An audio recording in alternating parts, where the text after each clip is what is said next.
Hello and welcome once again to the Frugal Digital Innovation page. I am Suchit Ahuja and I have the pleasure of hosting Mr. Jagdeep Gambhir from Karma Primary Healthcare with me today. Jagdeep is the CEO and co-founder of Karma Healthcare. He has a very strong uh, background in the healthcare industry. He actually originally started his career with Goldman Sachs and then went on to do the startup into the startup space in India in the social sector, primarily with healthcare. And Karma Healthcare has done some phenomenal work in the healthcare space in rural India. And today we look forward to learning from Jagdeep about his journey and about maybe some of the frugal digital strategies that he used for building Karma Healthcare and making it so successful and impactful within that space and geography that he operates in. So with that, I want to hand it off to Jagdeep. Jagdeep, welcome and thank you for your time and sharing your journey with us in advance. And we hope to learn a lot from your presentation. Thank you, Suchit. Thank you for having me. And hello everyone. I'll start off with a quick introduction about our work. Starting with the problems of healthcare and how we aim to kind of solve it. So this will take about 15 to 20 minutes. As we can see in the slide, the aim of our work and the mission of our work is to bridge the healthcare divide, in a phygital model, and I'm going to talk about it in more details in the next slides to come. Yeah. For starters, and for many of us who probably would not know, there are systemic level of gaps in the healthcare, in access to healthcare in India. Both at the demand level as well as on the supply level, and some systemic and financing issues that are available. On the demand side, there is India has such a large amount of population, but still 70% of India seeks their first point of healthcare access from an informal provider. This leads to improper treatment, and most of the times this treatment is paid. So healthcare expenditure or out-of-pocket healthcare expenditure is a big issue, right? The data suggests that about 1 in every 2 women in India has anemia. About 40% of children are stunted, or have serious severe levels of malnutrition. Um, the key reason for this is that the number of doctors that India needs is India does not have enough doctors, right? I mean, there is some data to show that probably India needs 6 times the number of doctors it currently has, and most of these doctors are available in top 20 or urban cities of the country, right? And so if you're in rural India, most of the times a person who thinks he or she is going to meet a doctor is probably talking to an informal doctor who in many cases might not even have any medical training, right? Or limited medical training. And, we should not be, nobody should be able to do that.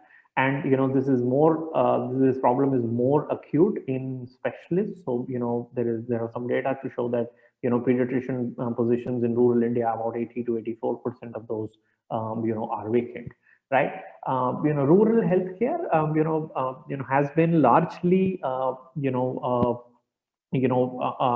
viewed as a public interest, and the government has been mandated to look at it, and there are very few private players in this space, as well as systemic issues like the penetration of health insurance in rural India is still very limited.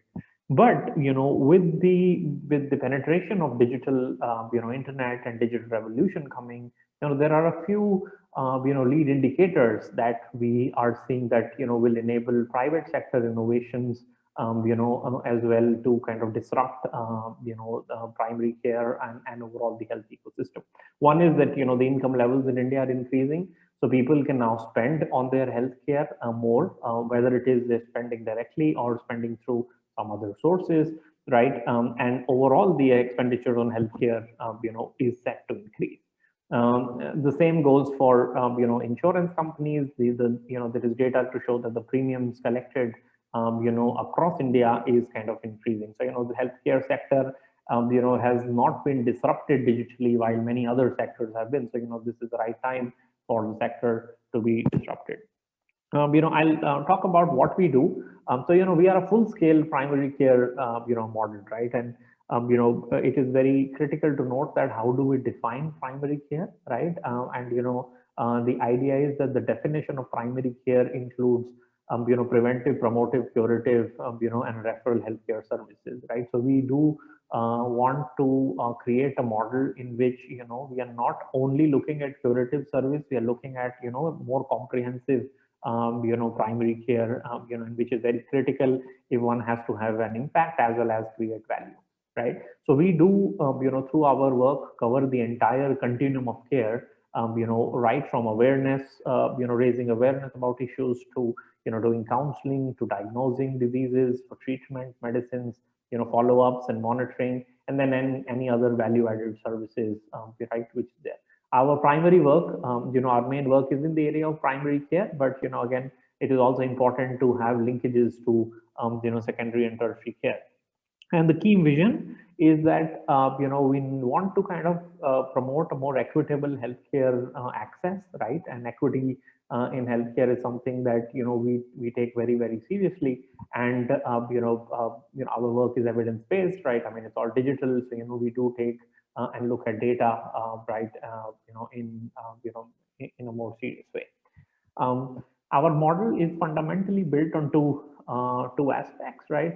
The technology forms the core base of what we do, right? And then there is a medical services, there's a team and the various partnerships that we form. Then branch out into two kinds of end consumer models, right, if you will. One is a B2B and one is a B2C model, which then leads to more impact data, financial returns, and other returns. And I'm going to talk about more of that, right? But what we're trying to say is that there is a technology system which has been built now over 5 to 6 years, specifically built for primary care, models, right, which forms the core of our work, right? And why are we different, right? I mean, one very key thing that we kind of want to highlight, upfront is that, digital healthcare, especially in times of COVID now, there's many people talking about digital healthcare. What makes us different? And, there are a few key points that, will be good to highlight.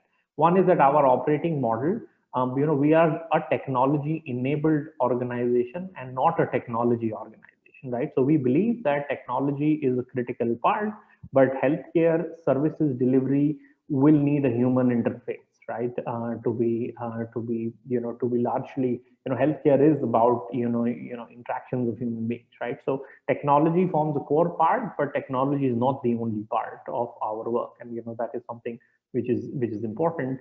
The other is that it's a hybrid model. So, we have physical clinics, in which, it's an assisted model in which the nurse acts as a bridge between a patient, and a doctor, right? And overall, now our model is migrated into a more hybrid model. This is more on the financing side, that, if we are serving really tribal and rural populations, we do not look at financial returns, but, if we are looking at income levels of population, where there is more income spending power, we would look at more sustainable model of healthcare, right? So that is one. The second is that, our medical offerings, and our provider engagement model is significantly different. Our technology is geared to make it more, optimized, as well as make it more ethical, and we'll probably talk about it. We only cater to rural and semi-urban geographies, right? So that is something we kind of specialize in right now. And, impact forms a core model. So we are an impact first organization, right? And that is something which we, really are, clear about, right? I'll also quickly share some of the key learnings that we have shared, learned in our work, right? One is that, in the rural and semi-urban audience that we target, right, assisted model is the key, right? So, pure tech systems, only tech systems probably, have their space, but I think in cases where one needs curative service delivery, I think an assisted model is important. In a post-COVID world, I think services will move neither digital nor physical, but more into a phygital model. This has been kind of a buzzword talked about in various industries as well. And I think, phygital is kind of the way to go, right? For a model like ours to be financially viable, cross-selling of other related healthcare services are critical. If we believe that we can sell curative primary healthcare services and become profitable, right? I think the gaps in awareness in the communities where we serve probably would make it very different. So cross selling is important for financial viability, and being more frugal about it, right? Can we use the same space, and can the same network to actually be more optimized, right? The fourth is that communities need comprehensive services, right? So, people look at primary healthcare centers as kind of one-stop solution for essentially most or all healthcare services. So, we have to kind of make sure that we are delivering all comprehensive services, whether it is eye care, ear care, primary care, non-communicable diseases, family planning, and so on and so forth, right?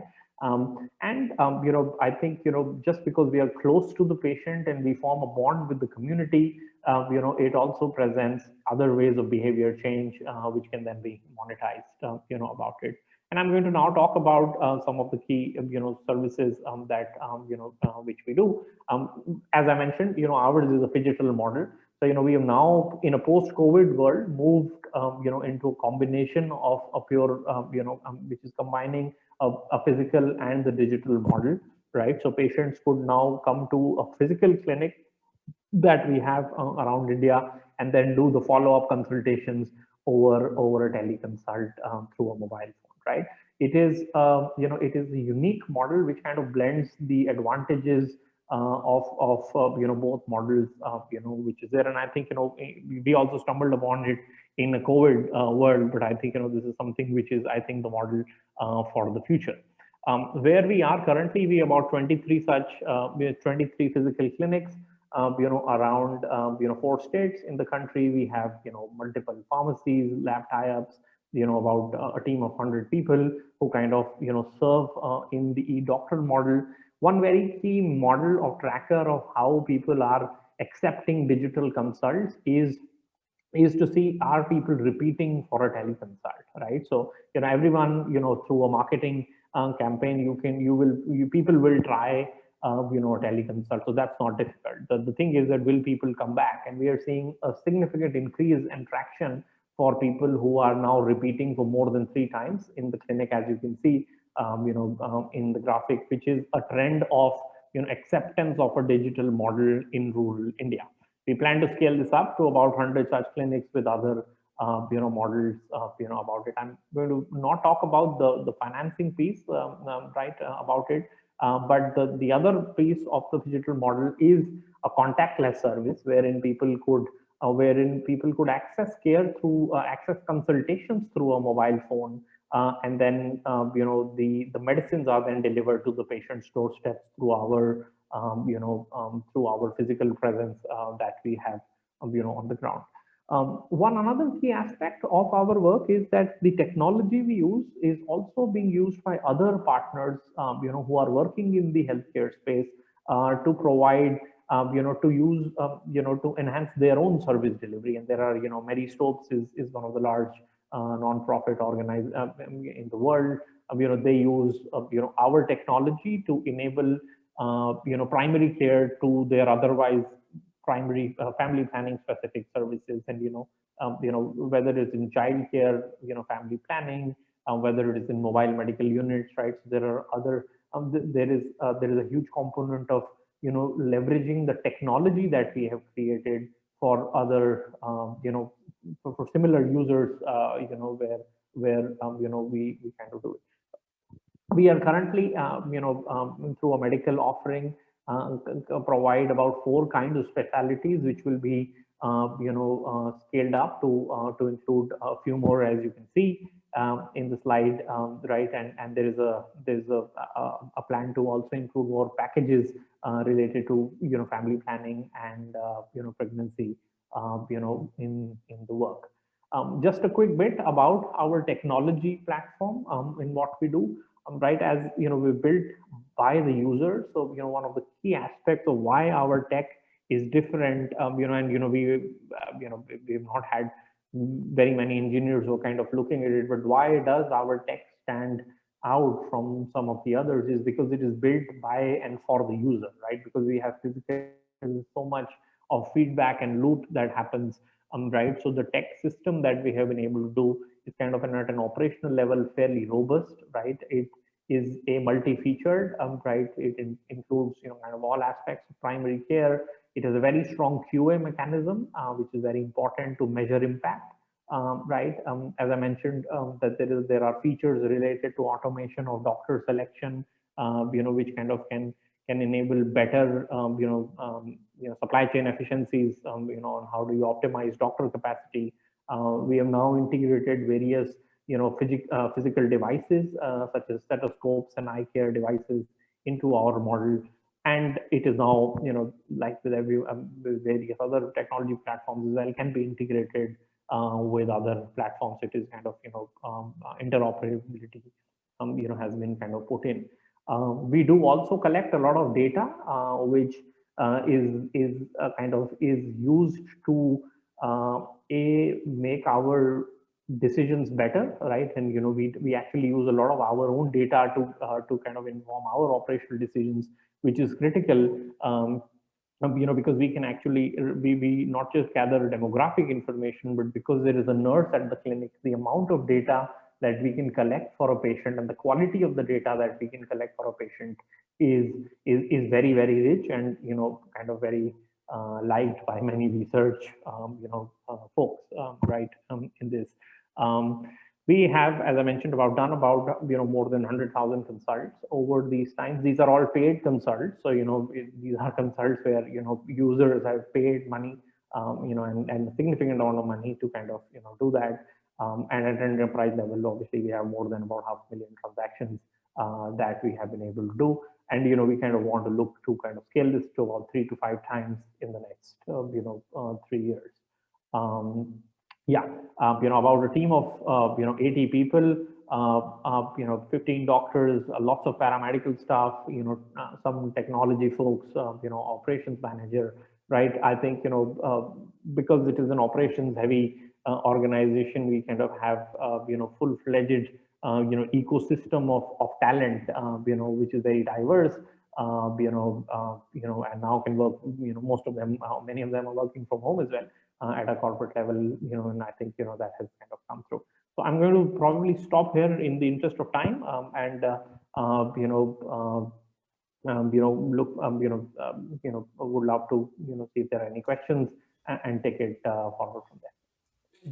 Jagdeep, you can take the next couple as well. The slides. I saw that there was more information. If you want to continue, that's okay. Okay, sure. Okay, so okay, this is a bit on the team, right? As you said, I think for an ops organization, we have kind of now full-fledged teams on the medical side, on the technology side, on finance and partnership sides, on the technology product side as well, because many people are now using it. Human resources form a core component, and I think over the last many years we've kind of looked at HR systems and processes, incentive systems, for people, as well as now we have created a non-profit wherein if you serve the ultra poor, where maybe financial sustainability probably is not there, we can still leverage our capabilities to create impact in those areas as well. We are backed by leading investors, and organizations. The names which you can see on the slide. These are fairly marquee organizations in the healthcare, and the impact ecosystem space, who have funded us, various programs related to either child health, mother and child health, and our, philanthropic seed, wherein we actually can use philanthropic capital to operate a clinic for a few years until it becomes sustainable, right? And I think that is, where, yeah.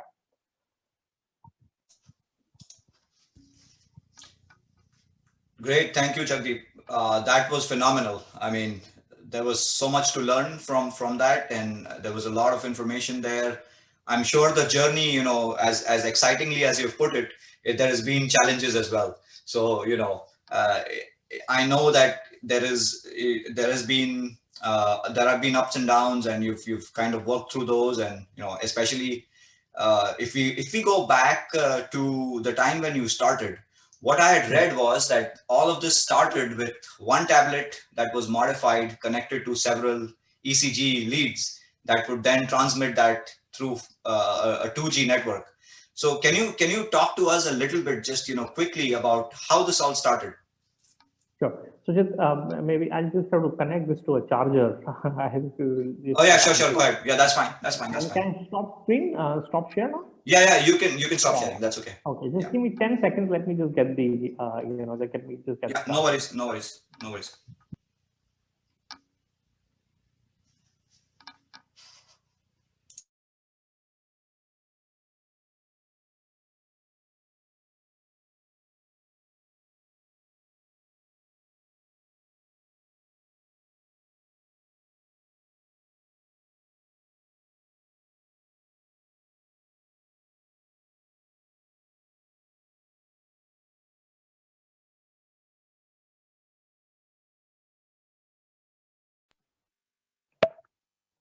Yeah, can you hear me?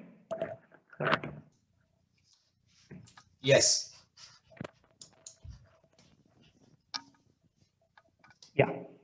Yes. Hi. Yeah, so I Yeah. think, back to 2014, right? A lot has changed. I think what has not changed is, I think, our resilience and our core model to kind of be more impact focused, to be more assisted. That has not changed, right? But how we do things has kind of changed. Back in 2014, as you mentioned, it started with the tablet. We went in thinking that there'll be good internet, but it did not come.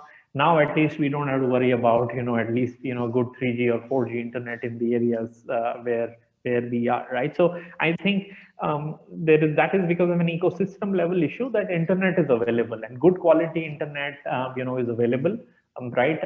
In a post-COVID world now, at least also acceptance of digital healthcare is easy. Otherwise we have had multiple pushbacks from people.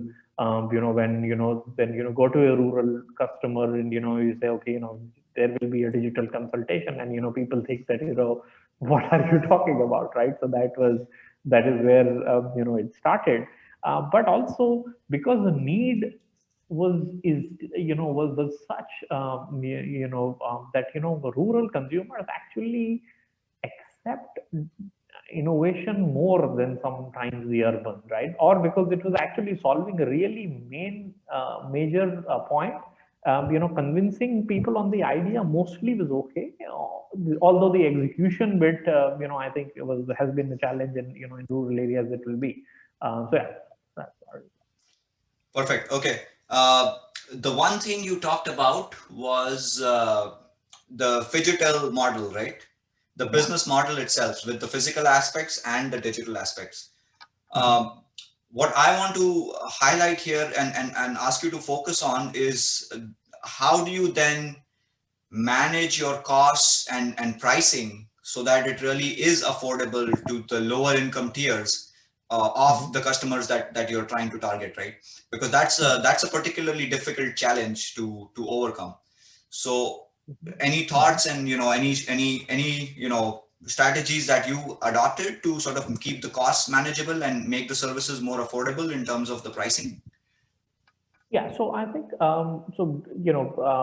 in all honesty, the digital model pivot happened because of COVID, right? So pre-COVID, we were, we were kind of opening these clinics and having the nurses, right? And then COVID came in, and for 2 months, our clinics were shut down, and then it was we had to, we were looking at, and people like, your time has come because you are kind of the digital healthcare provider. So like, our clinic was shut. So we had to, and it was looking like, we were running away from, from our responsibility, because actually healthcare access at that time was, during the lockdown.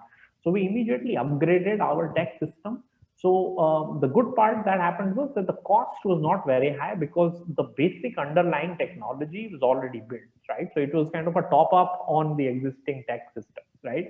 But the throughput is higher.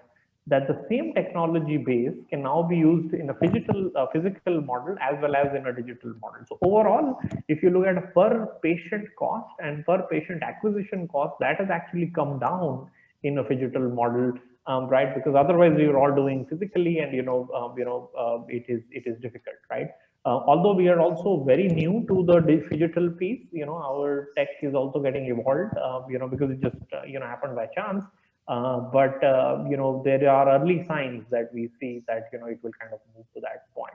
But not having a physical presence is something which we think is a no-no, right? Because purely, I mean, it will obviously will be very high scale, but purely from an impact standpoint, I think having behavior change, compassion, is difficult, without, and that is actually even very tough even with human beings. But that I think is critical. Yeah.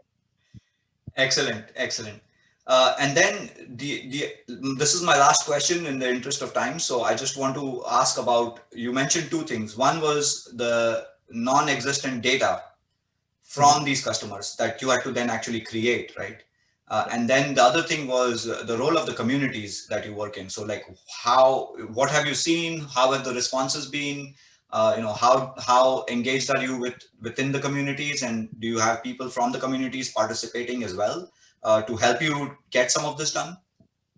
Yeah.